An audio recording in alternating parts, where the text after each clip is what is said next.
দ্বিতীয় বিশ্বযুদ্ধের বিমান ঘাঁটি সংস্কার করে ভারতের বুকে রীতিমতো কাঁপুনি ধরিয়ে দিয়েছে বাংলাদেশ। কারণ লালমনিরহাটে অবস্থিত এই বিমান ঘাঁটি থেকে আন্তর্জাতিক সীমান্তের দূরত্ব মাত্র 20 কিলোমিটার।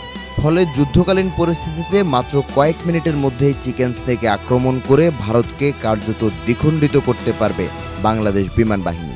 এবার গুরুত্বপূর্ণ এই এয়ারফিল্ডে চীনা যুদ্ধবিমান মোতায়েন করতে যাচ্ছে বাংলাদেশ। আইএসপিআর থেকে আনুষ্ঠানিক কোনো ঘোষণা না এলেও সামাজিক যোগাযোগ মাধ্যমে ভেসে বেড়াচ্ছে এমন তথ্য।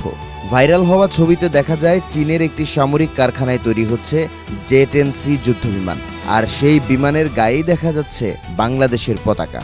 18 মাসের শাসনামলে চীনের কাছ থেকে J-10C যুদ্ধবিমান কেনার কথা প্রায় চূড়ান্ত করে ফেলে অন্তর্বর্তী সরকার। 20টি ফাইটার জেট কেনার সম্ভাব্য ব্যয় ধরা হয় $220 কোটি। এমনকি চুক্তি প্রক্রিয়াকে স্বচ্ছ ও কার্যকর করতে 11 সদস্যের আন্তঃমন্ত্রণালয় কমিটিও গঠন করা হয়।